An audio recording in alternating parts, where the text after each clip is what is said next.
I was halfway through a book when the knock came. Sharp. Urgent.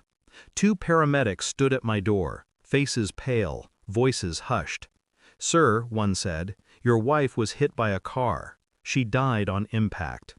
The words didn't land. They hovered, hung in the air like smoke.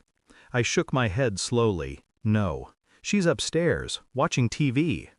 They exchanged a glance. Uneasy. Pity mixed with confusion.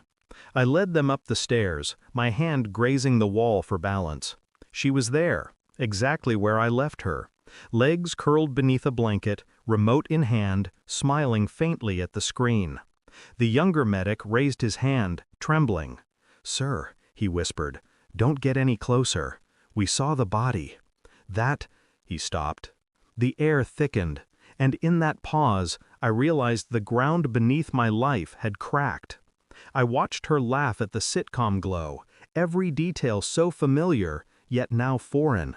If she had died on that street, who was this woman in front of me? The medics backed away. One muttered something about calling dispatch. But I stayed. I studied her, the curve of her jaw, the mole near her collarbone, the tilt of her smile. Everything matched, but something didn't. She turned to me finally, eyes calm. "What's wrong?" Her voice. That was it. Softer, too careful. My chest tightened. A thought I didn't want forced itself in. What if the woman I'd been living with wasn't who I believed? I forced myself to nod. Nothing.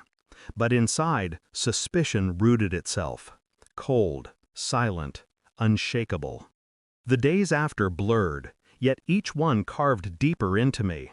I started small. I checked her phone when she showered, numbers saved under false names, messages deleted too neatly.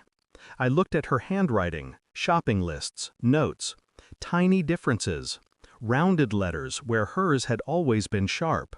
Then photographs, old albums, recent selfies. The same face, but in subtle ways it wasn't.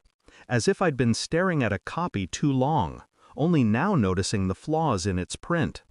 I ordered a DNA kit in secret, hair from her brush, a toothbrush, samples compared against the archives I still had from hospital records. I kept my mask on, smiles, small talk, dinners eaten in silence. She thought nothing had changed, but in my mind, everything had. Every gesture, every word, every breath, I dissected them all, searching, waiting for the truth to surface. And it did. The results came back on a Tuesday, a clinical email. Her DNA didn't match my wife's medical records. The woman upstairs wasn't her. I sat with the screen glowing in the dark, my hands steady, my heart strangely calm. She came into the room, smiling, asked what I was reading. I slid the printed report across the table. She glanced at it, laughed softly at first. Then the color drained from her face. She looked at me, searching for anger, for fire. There was none, just silence. Her lips trembled. "You don't understand." I raised one hand. The same hand I'd once used to steady her when she was sick, when she wept. She froze. And in that silence, she realized her game was over. I didn't yell, I didn't strike.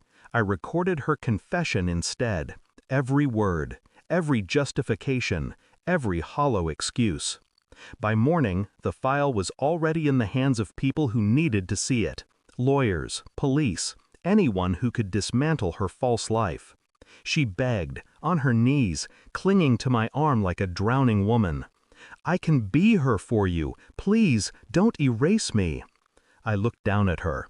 This stranger who had worn my wife's face, lived in her skin, stolen her place in my bed. "You already erased her," I said. Quiet, precise, final. Her sobs tore through the walls, but I didn't flinch. Sometimes revenge isn't fire, it's ice. And ice doesn't melt, it endures. The house is hollow now, empty frames, rooms stripped of warmth. I sit in the silence she left behind.